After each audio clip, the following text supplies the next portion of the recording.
میرے نبی پاک صلی اللہ تعالی علیہ وسلم رجب سے رمضان کا استقبال کی تیاری کرو. جب رجب کا مہینہ آتا تو آپ اللہم بارک لنا فی رجب و شعبان وبلغنا رمضان، یا اللہ ہمارے رجب شعبان میں برکت دے اور رمضان کا مہینہ ہمارے نصیب فرما. اللہم سلمنا لرمضان، اے اللہ ہمیں رمضان تک سلامتی کے ساتھ پہنچا دے. وسلمہ لنا، اور اسے سلامتی کے ساتھ ہم تک پہنچا دے. وتسلمہ منا، پھر ہمارے روزے اس میں قبول بھی فرما لے. اتنی جلد پہلے سے رمضان کا استقبال فرماتے. شعبان کا چاند خود دیکھنے کی کوشش فرماتے تھے، شعبان کے چاند کو خود دیکھنے کا اہتمام فرماتے تھے، اور چاند نظر آ جاتا تو روزہ رکھتے تھے. شعبان کا، یکم شعبان کا چاند نظر نہیں آتا تھا تو روزہ نہیں رکھتے تھے. چاند نظر آ جاتا تھا شعبان کا تو رمضان کے استقبال کے لیے روزہ رکھتے تھے. اور رمضان قرآن کا مہینہ ہے. شہر رمضان الذی انزل فیہ القرآن، رمضان کا مہینہ جس میں قرآن اترا. حالانکہ ہونا چاہیے رمضان کا مہینہ جس میں روزہ فرض ہوا. وہ آگے کہا فمن شہد منکم الشہر فلیصم، پھر جو مہینے کو دیکھ لے پالے تو روزہ رکھے. لیکن رمضان کا تعارف کیسے ہے؟ رمضان کا مہینہ جس میں قرآن کو اتارا گیا. رمضان کا تعارف قرآن سے ہے. یہ اشارہ ہے کہ یہ مہینہ قرآن کا ہے. اس میں قرآن اترا، اس میں تورات اتری، اس میں زبور اتری، اس میں انجیل اتری، اس میں صحف ابراہیم اترے، صحف موسیٰ اترے. لہٰذا امت کو خاموش پیغام دیا ہے کہ رمضان قرآن کے ساتھ گزارو. موبائل بند کر دو، لیپ ٹاپ بند کر دو، فیس بک بند کر دو، سوشل میڈیا بند کر دو، یہ ٹاک شوز بند کر دو، 1 مہینے کے لیے ٹی وی بند کر دو، اخبار بند کر دو. بس قرآن کے ساتھ بیٹھ جاؤ. مرد یا عورت قرآن کے ساتھ تلاوت بھی کرو اور پشت مقرر کر کے ترجمہ بھی پڑھو. بھائیو بہنوں، میرا درد ہے، میرا دکھ ہے، ہم قرآن سے بہت دور ہو گئے ہیں. ہم قرآن سے بہت دور ہو گئے ہیں. ہم نے قرآن رکھ لیا ہے صرف ختم پڑھنے کے لیے، فاتحہ پڑھنے کے لیے، یا کسی کی دکان کھلتی ہے تو یاسین پڑھنے کے لیے. ہم نے قرآن فال نکالنے کے لیے، ہم نے قرآن اموات پر پڑھنے کے لیے. یہ ساری باتیں کرو، لیکن قرآن کا موضوع تو ہدایت ہے. قرآن کا موضوع تو ہدایت ہے، اور ہدایت ملتی ہے قرآن پڑھنے سے، اور صرف پڑھنے سے نہیں، سمجھنے سے کہ اللہ کیا کہہ رہا ہے. میں یوں کہتا ہوں، اگر آپ کو سارے قرآن میں کوئی تکلیف ہو رہی ہے تو پورے قرآن میں ٹوٹل 89 80 جمع 9 89 صرف 99 دفعہ میرے اللہ نے کہا ہے یا ایھا الذین آمنو، اے ایمان والو.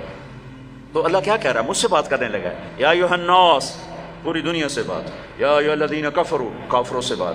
یا اہل الکتاب، عیسائیوں سے بات، یہودیوں سے بات. یا ایھا الذین ہادوا، یہودیوں سے بات ہو رہی.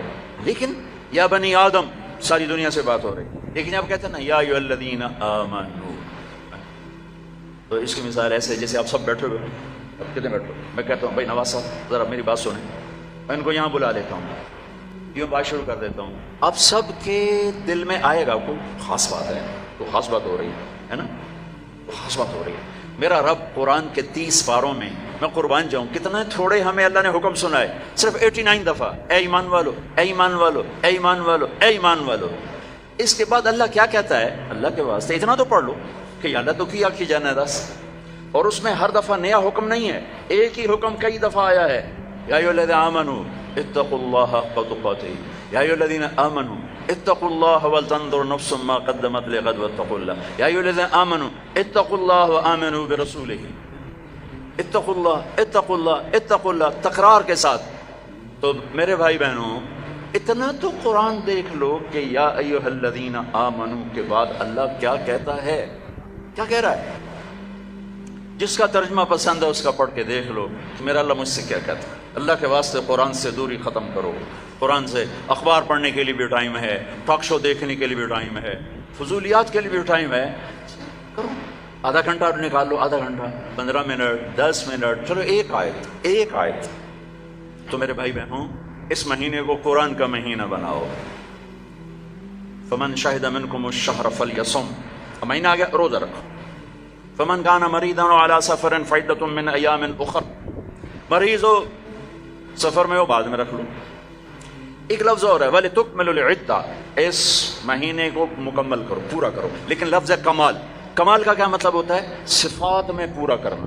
تمام کا کیا مطلب ہوتا ہے؟ اجزاء میں پورا کرنا. روزے کو کمال تک پہنچانے کے لیے 4 چیزوں کو چھوڑنا ہوگا. 4 چیزیں اگر ہیں، نہیں ہیں تو مبارک، ہیں تو چھوڑنا ہوگا. میرے نبی نے فرمایا جو شراب پیتا ہے اس کا روزہ اوپر نہیں جاتا ہے. تو اگر کسی کو عادت ہے توبہ کرے. پھر شرابی تو تھوڑے ہیں، جو ماں باپ کا نافرمان ہے اس کا روزہ اوپر نہیں جاتا ہے، یہ بہت زیادہ ہیں. ماں باپ کی نافرمانی تو جنگل کی گھاس کی طرف پھیلی ہوئی ہے. شاید ہی کوئی خوش قسمت ماں باپ ہوں گے جن کی اولاد ان کی آنکھوں کی ٹھنڈک ہوگی، ورنہ آج کل اولاد سینے کا کانٹا بنے ہوئے ہیں اور کانٹے کی طرح چبھے ہوئے خنجر کی طرح کاٹ رہے ہیں. ماؤں کو روتے دیکھا ہے، تڑپتے دیکھا ہے. ماں باپ کو، مجھے ایک باپ کہہ رہا ہے، باپ میرے علاقے کے زمیندار فوت ہو گئے، پرانا تعلق، میرا پتر اگے چ سڑدا پہ ہوئے تو میں دعا نہ کرے سا بچ گیا. ہاں میرے سامنے بیٹھ کے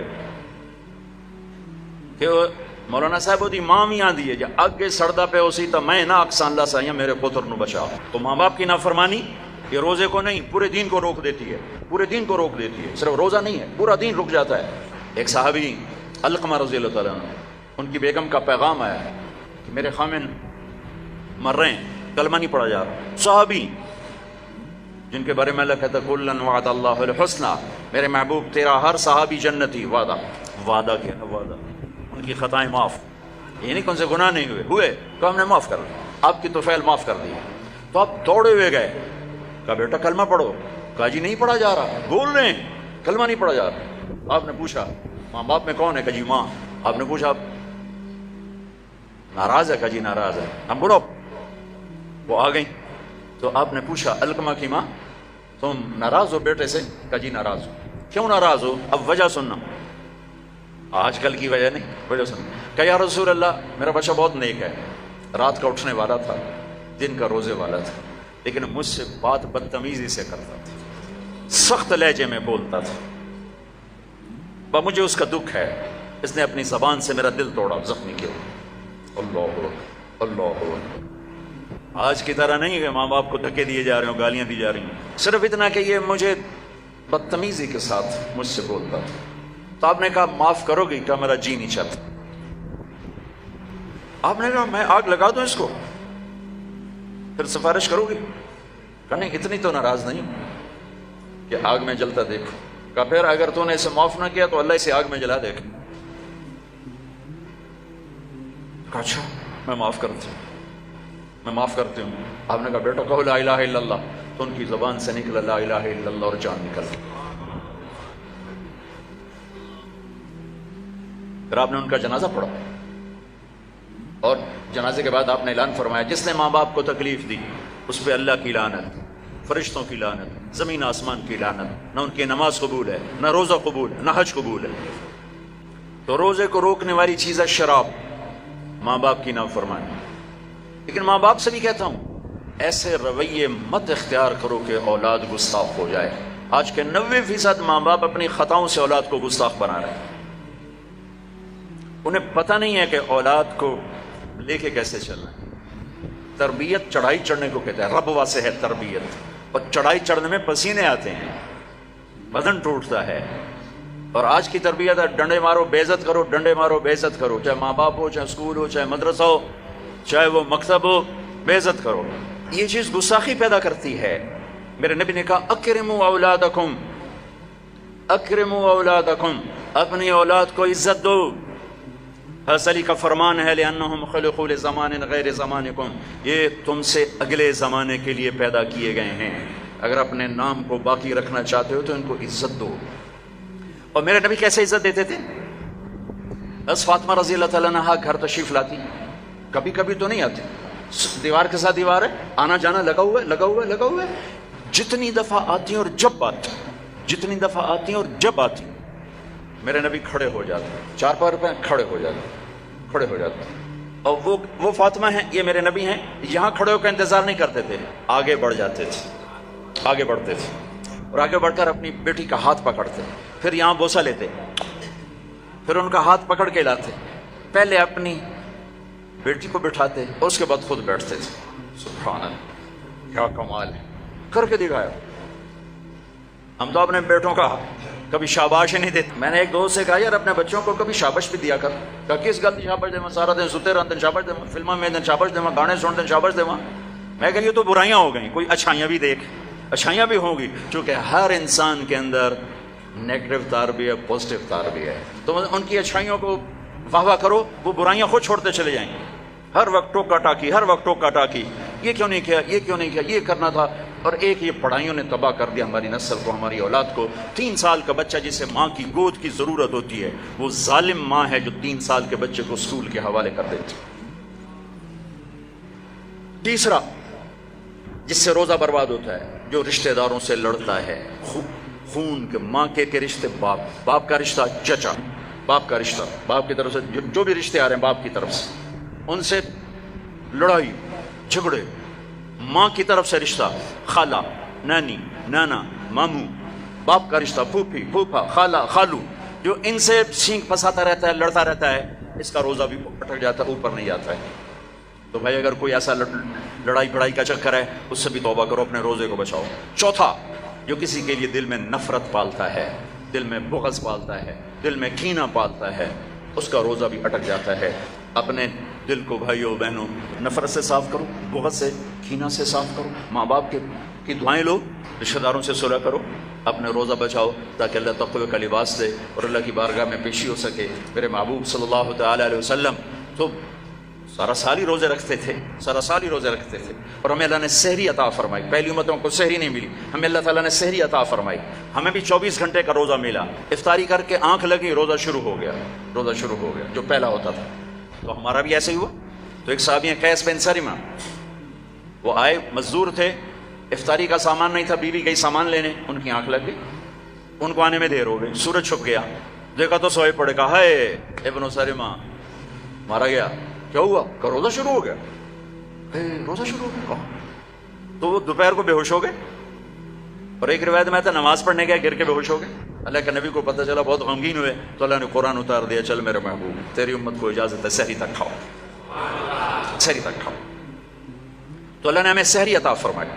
ہمارے نبی پاک صلی اللہ تعالی وسلم سحری کے کھانے کی تاکید فرماتے تھے کہ یہ برکت والا کھانا ہے. اللہ اس کے فرشتے سحری کھانے والوں پر برکتیں, رحمتیں نازل فرماتے ہیں. خود ہمارے نبی پاک صلی اللہ تعالی وسلم سحری کا اہتمام فرماتے تھے. آپ تو عام طور پر 2-4 کھجوریں, ایک گلاس پانی, بس آپ کی سحری ہو جاتی. اور آپ افطار بھی ایسے ہی فرماتے تھے کہ صحابی فرماتے ہیں آپ ایسے بیٹھے ہوتے, آپ کے ہاتھ میں کھجور ہوتی تھی, ایسے کھجور لے کے بیٹھے ہوتے تھے. اور ایک صحابی ٹیلے پہ چڑھا ہوتا تھا یا کسی مکان کی چھت پہ چڑھا ہوتا تھا, اور اس کو امر تھا بھائی سورج کو دیکھتے رہنا. آپ کھجور آپ کیسے ہاتھ میں ہوتی تھی. جو ہی وہ کہتا یا رسول اللہ سورج ڈوب گیا, تو آپ فوراً کھجور منہ میں لیتے تھے. پھر اس کے بعد تھوڑا تھوڑا کر کے پانی پیتے تھے. آپ نے پانی پہ افطار کیا ہے, آپ نے دودھ پہ افطار کیا ہے, آپ نے کھجور پہ افطار کیا ہے, آپ نے ستو بھی پیا ہے. اور سحری میں آپ نے روٹی بھی کھائی ہے, کھجور بھی کھائی ہے, دودھ بھی پیا ہے, زیتون کے ساتھ بھی لیا ہے, زیتون اور روٹی کے ساتھ آپ نے افطاری بھی فرمائی. افطاری کی دعوت میں بھی شرکت فرمائی ہے. سعد بن معاذ نے افطاری کی دعوت کی, صحابہ کی, آپ تشریف لے گئے. افطاری کرانا میرے نبی کی سنت طریقہ چلا رہا ہے. سعد بن عبادہ نے افطاری کی, تو آپ اس میں تشریف لے گئے, تو وہاں زیتون, جو کی تازہ روٹی اور زیتون کے ساتھ آپ نے کھانا نوش فرمایا. ایک عجب واقعہ بھی ہوا وہاں. تو وہ یہ ٹائم تو تھا نہیں کہ بھائی ٹائم ہو گیا ہے, تو وہ سورج کو دیکھتے تھے, اور جب بادل ہوتے تھے تو اندازہ کرتے تھے. تو میرے نبی کی موجودگی میں ہوا کہ سب نے خیال کیا سورج غروب ہو گیا, سب نے کھا لیا, تو ایک دم بادل ہٹے تو سورج کھڑا ہوا تھا. تو پھر سب نے اس روزے کی شوال میں جا کر قضا کی. پورے مدینے سے یہ کام ہوا کہ وہ سورج کی موجودگی میں روزہ کھول لیا. جب بادل ہٹے تو پتہ چلا سورج تو بھی کھڑا ہوا ہے. اب ہفتے کو جاتے تھے قبا, ہر ہفتے کو اشراق وہاں پڑھتے تھے. لیکن رمضان میں 17 رمضان, پتہ نہیں کیا وجہ ہے, اس میں کیا حکمت ہے, 17 رمضان آپ قبا تشریف لے جاتے تھے, اور وہاں مسجد میں قیام فرماتے تھے تھوڑی دیر کے لیے, اور پھر وہاں سے آپ واپس تشریف لاتے تھے. اور آخری اشراف اعتکاف, ایک پورا مہینہ اعتکاف کیا, پھر اس کے بعد 10 دن اعتکاف کیا. اور جس رمضان کے بعد آپ اللہ کے پاس گئے, اس سال آپ نے 20 دن اعتکاف کیا. 20 دن. ایک دفعہ اعتکاف آپ نے اٹھا دیا. ایسے ہوا کہ آپ نے اعتکاف میں بیٹھے, تو حضرت صفیہ رضی اللہ عنہ نے آپ سے اجازت مانگی کہ میں بھی آپ کے ساتھ بیٹھ جاؤں گا. بیٹھ جاؤ. انہوں نے بھی, آپ کے لیے خیمہ لگتا تھا, چھوٹا سا خیمہ تھا, اس میں چارپائی ہوتی تھی, اس پر بستر ہوتا تھا, اور کبھی آپ مغرب عشاء کے درمیان نہاتے بھی تھے، چونکہ گرمیوں کا رمضان پایا نا، سارا آپ نے گرمیوں کا رمضان پایا، تو آپ اپنے اوپر پانی ڈلواتے تھے، اور کبھی یوں لیٹ جاتے اور سر آپ کا کھڑکی میں چلا جاتا، اور عائشہ رضی اللہ تعالیٰ عنہا آپ کا سر دھو کے کنگھی فرماتی، تیل لگاتی کنگھی فرماتی۔ آپ پیشاب استنجے کے لیے گھر تشریف جاتے، لیکن سحری اور افطاری اعتکاف کی حالت میں آپ نے گھر نہیں کی، بلکہ مسجد میں آ کے نوش فرماتے تھے۔ تو حضرت صفیہ کی دیکھا دیکھی 2 اور ازواج مطہرات نے بھی خیمے لگا لیے، تو پھر آپ نے اپنا اعتکاف موقوف کر دیا کہ وہ ایک گھر کا ماحول بن گیا، اور اعتکاف کا مقصد ہوتا ہے خلوت اور تنہائی، خلوت اور تنہائی، تاکہ اللہ سے آدمی کھل کے بات کر سکے۔ تو پھر آپ نے وہ اعتکاف شوال میں 10 دن اس کے آپ نے پورے فرمائے۔ تو آخری عشرے میں آپ اعتکاف کا آپ کا معمول تھا۔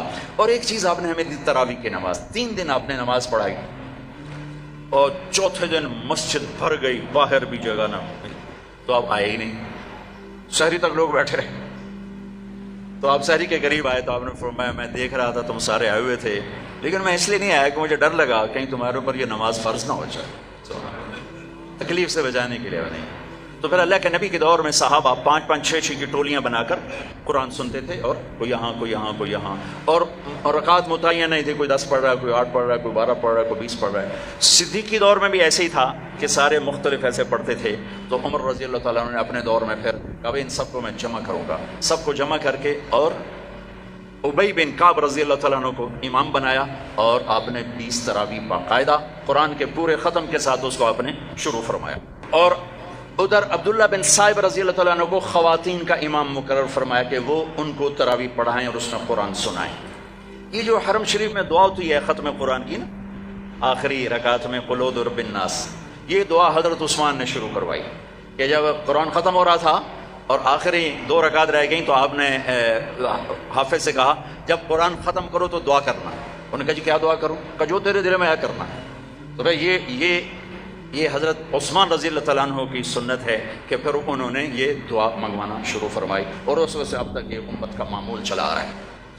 اچھا، یہ جو ہم 2-4 تراویح کے بعد بیٹھتے ہیں اور ایک چھوٹی سی دعا پڑھتے ہیں اور پھر کھڑے ہو جاتے ہیں، یہ ترویحہ ہوتا ہے تھوڑی دیر آرام کرنا، ترویحہ تھوڑی دیر آرام کرنے کو کہتے ہیں ترویحہ، ٹھیک ہے؟ اور اس کی جمع تراویح۔ مکے والے کیا کرتے تھے؟ 4 تراویح پڑھنے کے بعد ایک طواف کرتے تھے، پھر 4 رکعت پڑھتے تھے، پھر ایک طواف کرتے تھے۔ انہوں نے تو ساری رات لگ جاتی ہے، وہ جا کے سحری میں مشکل سے جا کے ان کی تراویح ختم ہوتی تھی۔ جب مدینے والوں نے دیکھا یہ تو طواف کرتے ہیں، تراویح پڑھتے ہیں، ساڑھے کول تو بیت اللہ ہے نہیں، آپا کی کریے، انہوں نے 20 کی 40 کر دی، وہ کبھی 40 رکعت پڑھتے تھے۔ بڑھانے میں کوئی منع کوئی نہیں، چونکہ صلاۃ اللیل مثنی مثنی، تو وہ ان کے مقابلے میں 40 رکعت پڑھتے تھے۔ حافظ عطیہ سالم رحمۃ اللہ علیہ تھے، مسجد نبوی کے بہت بڑے عالم اور بڑے ان کا حلقہ تھا، میں ان کے درس سے بڑا فائدہ اٹھایا، ان کے درس سے میں نے بہت فائدہ اٹھایا۔ میں جب حج پہ جاتا تو لمبا عرصہ ٹھہرنا ہوتا تھا، تو میں ان کے مغرب سے عشاء روزانہ بیٹھتا تھا، اور وہ بندہ علم کا ایک بحر ذخار تھا، اللہ ان کے درجے بولا، میں ملا بھی ہوں۔ تو انہوں نے ایک رسالہ لکھا ہے تراویح پر، کاش اس کا اردو ترجمہ ہوتا تو میں آپ کو کہتا اسے پڑھو۔ تو اللہ نے ہمیں ایک تراویح کی نماز عطا فرمائی، جس کے ہر سجدے پر حدیث میں آتا ہے 1500 نیکی لکھی جاتی۔ ایک سجدہ کتنے؟ اور ہر سجدے پر ایک گھر بنتا ہے، کس چیز کا؟ سرخ یاقوت۔ کتنا بڑا ہوتا ہے؟ 60,000 سونے چاندی کے دروازے ہوتے ہیں۔ ہر سجدے پر کیا ملتا ہے؟ ایک درخت جس کے نیچے 100 سال عربی گھوڑا دوڑ سکتا ہے۔ پھر تراویح اور روزے کے بدلے کیا ملتا ہے؟ اللہ آخری رات کہتا ہے میرے بندے بندی ہو، جن کا روزہ رات کی تراویح میں نے دیکھا، میں نے قبول کیا، جاؤ معاف کر دیا، جاؤ معاف کر دیا۔ ایک سحری میں اللہ کے نبی کے سامنے بکرے کی سری پیش کی گئی، آپ کے گھر میں تو نہیں پکتی، کہیں سے پک کر آئی، تو آپ کھا رہے تھے، تو حضرت علی بھی آپ کے ساتھ تھے۔ تو ارباز بن ساریہ اوپر سے آ گیا، آپ نے کہا آؤ برکت کا کھانا ہمارے ساتھ کھاؤ، وہ بھی بیٹھ گئے، تینوں کھا رہے ہیں۔ بلال آئے، یا رسول اللہ نماز ٹائم ختم، اور یہ کہہ کے باہر چلے گئے۔ اذان دینے سے پہلے پھر دیکھنے آئے کہ چھوڑ دیا کھانا تو اذان دو، آئے تو آپ ابھی کھا رہے تھے۔ انہوں نے کہا یا رسول اللہ واللہ لقد اصبحت، اللہ کی قسم ٹائم ختم ہو گیا، یعنی صبح ہو گئی۔ تب یوں کہا تیرا بھلا ہو جائے، ارے بلال صبح نہیں ہوئی تھی، تیری قسم کی وجہ سے اللہ نے اسے پہلے نکال دیا کہ تیری قسم جھوٹی نہ پڑ جائے، تیری قسم پر اللہ نے اسے پہلے نکال دیا۔ اور اس پر حضرت علی نے بعد میں فرمایا اگر بلال قسم نہ اٹھاتے تو جب تک میرے نبی کھاتے رہتے صبح نہیں ہونی تھی۔ عبید رضی اللہ تعالیٰ عنہ دیگ بنا رہے تھے، دیگ، تو میرے نبی کو دستی کا گوشت بڑا پسند تھا، تو آپ نے کہا عبید ناولنی الذراع، مجھے دستی تو پکڑانا، تو انہیں ایسے نکال کے دے دی، تو آپ نے اس کو یوں پکڑا ہڈی کے دونوں کناروں سے ایسے، اور دانتوں سے کاٹ کاٹ کے کھایا اور پھینک دیا۔ عبید ناولنی الذراع، دستی پکڑانا، انہوں نے پھر نکال کے دے دی، آپ نے پھر یوں پکڑا اور تو بکرے کی دو ہی ہوتی، آپ نے کہا ناولنی الذراع، عبید مجھے دستی پکڑانا، وہ کچے نکلے، یا رسول اللہ بکری کی تو دو ہی ہوتی۔ آپ نے کہا ارے عبید اگر تو ہاتھ ڈال دیتا تو جب تک میں کہتا رہتا مجھے اللہ دستیاں نکال کے کھلاتا رہتا۔ تو بھائیو، اللہ نے ہمیں بہت خوبصورت مہینہ دیا ہے،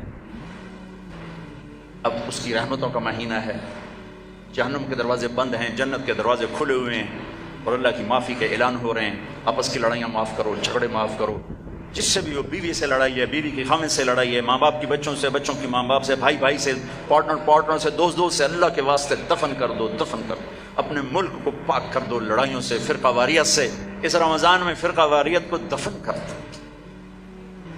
یہ آگ جو بھڑکی ہے، مجھے پتہ ہے میں کہاں بجھا سکتا ہوں، لیکن میں وہ ابراہیم علیہ السلام کی آگ پہ کبوتر نے 2 چونچ پانی ڈالا تھا، بس میں وہ کبوتر بننے کی کوشش کر رہا ہوں کہ بجھے نہ بجھے میں اللہ کو کہہ تو سکوں گا یا اللہ میں نے تو پانی ڈالنے کی کوشش کی تھی، لیکن بھڑکانے والے زیادہ ہیں، بجھانے والے تھوڑے ہیں۔ لیکن تم تو نہ بھڑکو، ایسی باتیں مت سنو جو تمہیں فرقوں میں بانٹ دیں، جو تمہیں کسی دوسرے مسلمان فرقے کے بارے میں نفرت سے بھر دیں، کفر سے بھر دیں۔ ارے بھائیو، کسی کو کافر کہنا آسان کام نہیں ہوتا ہے، آسان کام نہیں ہوتا ہے۔ اللہ کے واسطے وقت کی رفتار دیکھو، افق کا رنگ دیکھو، آسمان کے تیور دیکھو، زمین کی گردش دیکھو، اتنے زمین بھی تیور بدل رہی ہے، فلک بھی آنکھیں دکھا رہا ہے، اس کے باوجود اس قدر نفرت دین کے نام پر، کفر کافر۔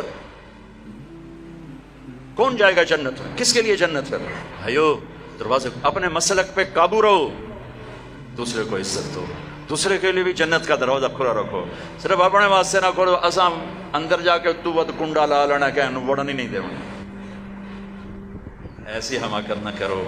میرے نبی کی امت بہت بڑی امت ہے، اور میرا رب بڑا کریم رب ہے۔ اس رمضان کے مہینے کو محبت کا رمضان بناؤ، درگزر کا رمضان بناؤ، راتوں کو تراویح پڑھو، دن میں روزہ رکھو، انشاءاللہ سارے گناہ معاف ہوں گے۔ اور مہینے کے آخر میں ہے مالدار آدمی کے اوپر کہ وہ روزے کی زکوٰۃ ادا کرے، روزے کی زکوٰۃ ادا کرے، جو کشمش کے حساب سے 2000 کے قریب بنتی ہے، کھجور کے حساب سے کوئی 800-900، میں سے اندازاً کہہ رہا ہوں، اور گندم کے حساب سے تو اخبار میں پڑھا تھا 100 روپیہ بنتی ہے۔